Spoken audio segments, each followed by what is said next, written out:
ఒక్కోసారి కొన్ని జరగరానివి జరుగుతూ ఉంటాయి. వాటిని నమ్మడం కష్టంగా ఉంటుంది. కాని ఎప్పుడైతే ఆ జరిగిన దానికి సంబంధించిన నిజాలు బయటపడతాయో అప్పుడు ఇక తప్పక వాటిని నమ్మాల్సి వస్తుంది. ఇలాంటి ఒక జరగరానిది జరిగింది ఢోకంపూర్ ఊర్లో. అక్కడ ఒక రైతు కూతురైన బన్నోని పౌర్ణమి నాడు ఒక పాము కాటువేసింది. ఆ రోజు నుండి ఆ రైతు కూతురు అకస్మాత్తుగా రూపాలు మార్చే పాముగా మారింది. ఊర్లో మొత్తం అందరికీ ఈ విషయం తెలిసిపోయింది. కొంతమంది తనని బన్నో నుండి పాముగా, అలాగే పాము నుండి బన్నోగా మారడం చూశారు.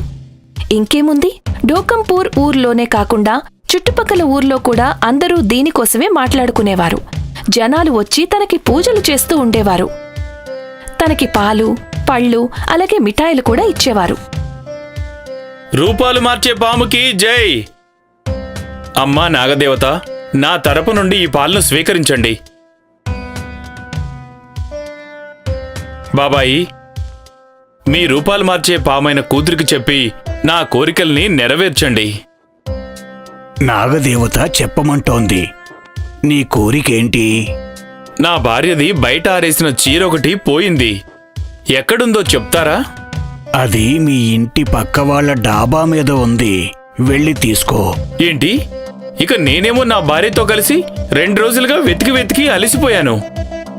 రూపాలు మార్చే నాగదేవతకి జై!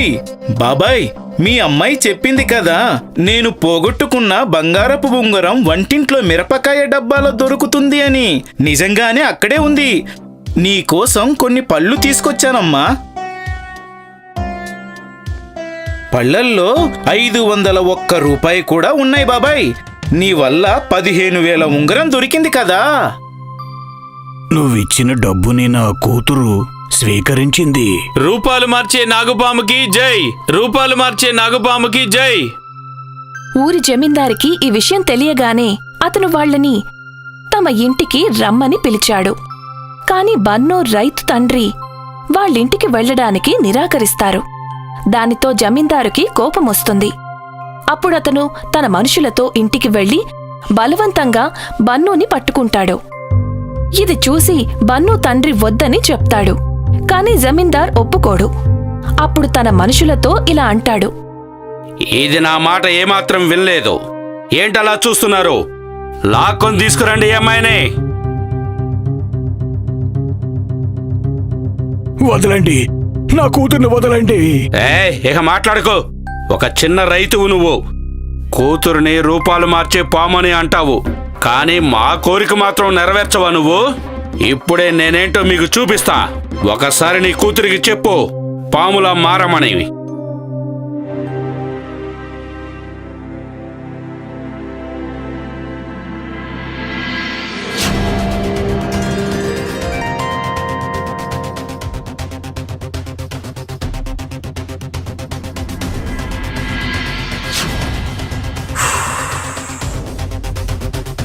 అమ్మా, అమ్మా, నీకు బాగానే ఉంది కదా? వద్దు వద్దు, ఇతను మీ జమీందారు బాబాయ్. ఇతని ఏమీ చెయ్యొద్దు.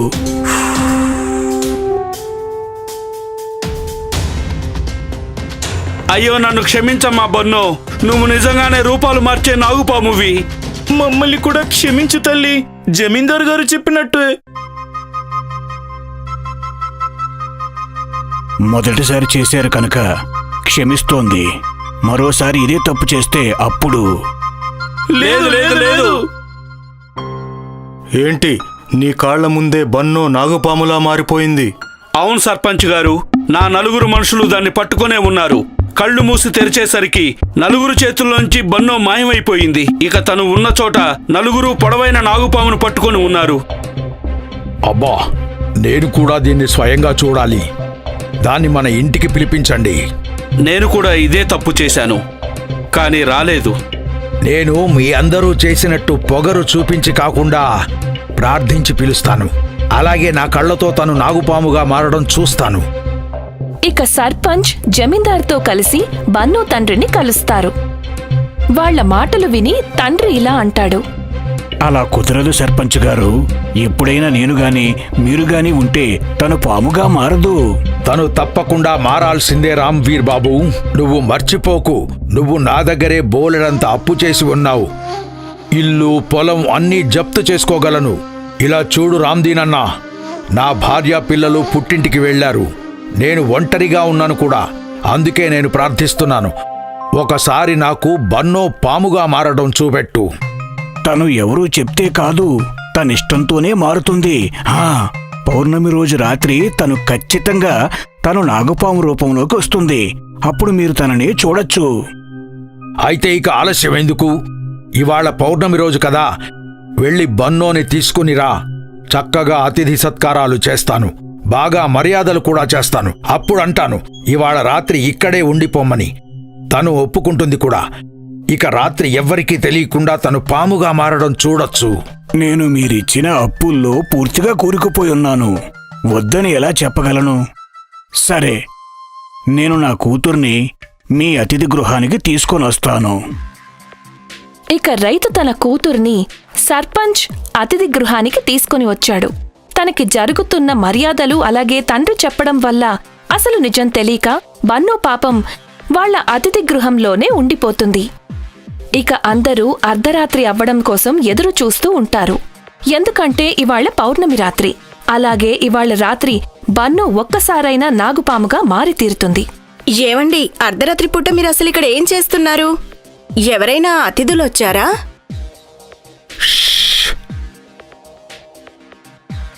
ఇక్కడికి త్వరగా రా. అరే, ఇలా చూడండి, బన్నో పాముగా మారిపోయింది.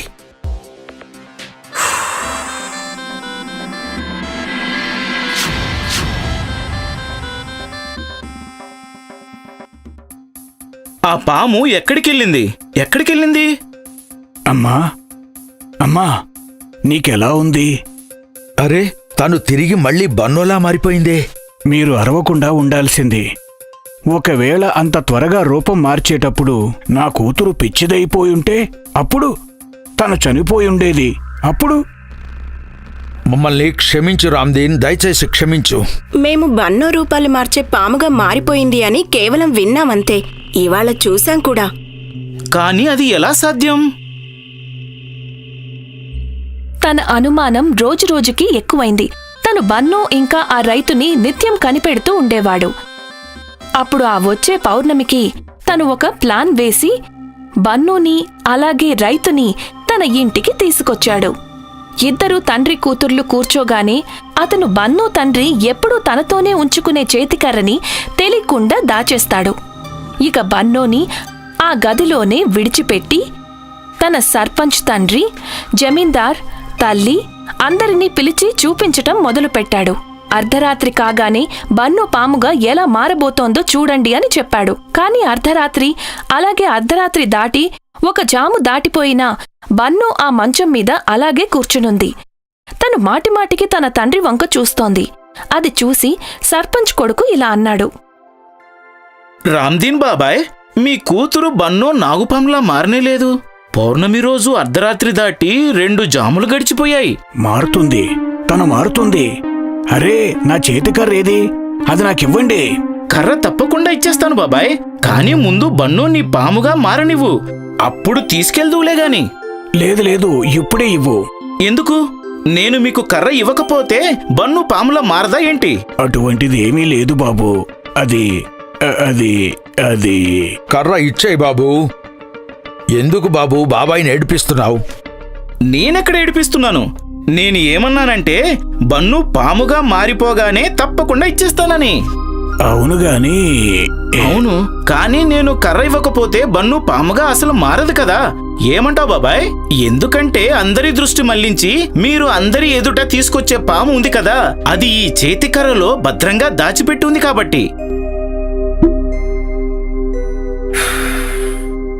ఏంటి, నేను చెప్పింది నిజమే కదా రామ్దీన్ బాబాయ్? బాబూ, ఏంటి నువ్వు చెప్పేది? జమీందార్ బాబాయ్, మీరు సరిగ్గా చూడలేదేమో. బన్నో ఎప్పుడు పాముగా మారుతుందంటే ఎప్పుడైతే అందరి దృష్టి ఏదో ఒక విధంగా తన పై నుండి మళ్ళినప్పుడు. ఎప్పుడైతే మీ మనుషులు బన్నూని పట్టుకొని వెళ్తూ ఉండంగా అప్పుడు ఆ తుప్పలో ఉన్న దారికి చేరుకోగానే బన్నూకి రామ్దీన్ బాబాయ్ సైగ చేశాడు. అప్పుడు బన్నూ మీ మనుషుల చేతిలో నుంచి విడిపించుకొని పొదలో దాక్కుంది. నిజానికి బాబాయ్ తన ఈ చేతికర నుండే ఆ పాముని బయటికి తీసి మీ మనుషుల మీదికి విసిరేశాడు. బన్నూ పాముగా మారిపోయిందని మీరందరూ అనుకున్నారు. ఇలాగే గత పౌర్ణమి రోజు ఎప్పుడైతే మీ దృష్టి కిటికీ నుండి మళ్ళిందో తలుపు దగ్గర నిలబడి ఉన్న బాబాయ్ తలుపు నుండి ఈ పాముని గదిలోకి పంపేశాడు. అప్పుడు బన్నూ కట్టన్ వెనకల దాక్కుంది. అప్పుడు బాబాయ్ మీరందరూ రావడం చూసి అమ్మా అమ్మా అంటూ గదిలోకి మీ అందరికన్నా ముందే వెళ్ళిపోయారు. వెళ్ళి ఆ పాముని పట్టుకొని ఈ కర్రలో దాచిపెట్టేశారు. ఇక కటన్ వెనకాల దాక్కున్న బన్నూని మీరంతా చూసి అనుకున్నారు పాము మళ్ళీ తిరిగి బన్నుగా మారిపోయిందని. ఇంత పెద్ద మోసమా? ఊరు మొత్తంతోటా? లేదు లేదు సర్పంచ్ బాబాయ్, మా నాన్నగారిని ఏమీ అనకండి. మా నాన్నగారు మీ దగ్గర అలాగే చాలా మంది దగ్గర అప్పులు చేసున్నారు. అతను న్యాయంగా అప్పు తీర్చలేకపోతున్నారు. అందుకే పాము నన్ను కాటేసినప్పుడు నాన్నగారి బుర్రలో ఈ రూపాలు మార్చే పాము ఐడియా వచ్చింది. ఆయన నాతో చెప్పారు ఈ విధంగా మనం అప్పులు తీర్చుకోవచ్చు అని. ఇతనికి కొడుకులు ఎవరూ లేరు కదా, మన ప్రభుత్వం కూడా అంటుంది కదా కూతురు కూడా కొడుకుతో సమానమని. అందుకే నేను ఒక కొడుకులా నా తండ్రి అప్పులు తీర్చడానికి అతనికి సహాయం చేశాను. నా తండ్రికి సహాయం చేయడం వల్ల నేనెవర్ని మోసం చేయలేదు. నేను నా బాధ్యతను నెరవేర్చాను. ఆహా బన్ను, కూతురు అంటే నీకులాగుండాలి. నువ్వు నీ గురించి ఆలోచించకుండా నీ తండ్రి పట్ల నీ బాధ్యతని నెరవేర్చావు. నాకు కూడా ఇటువంటి బాధ్యత ఉన్న కోడలే కావాలని చూస్తున్నాను. రామ్దీన్ బాబాయ్, ఒకవేళ మీరు ఏమీ అనుకోకపోతే నేను బన్నోని నా కొడుకు ఇచ్చి పెళ్లి చేద్దాము అనుకుంటున్నాను. అయినా నేనిందులో తప్పుగా ఎందుకు అనుకుంటాను? ఈవేళ నాకు ఒక విషయం బాగా తెలిసింది తల్లి. ఒకవేళ ఎవరికీ నష్టం కలిగించకుండా మనం మన బాధ్యతని పూర్తిగా నిర్వర్తిస్తే అప్పుడు ఆ పైవాడు కూడా దానికి మంచి ఫలితమే ఇస్తాడని.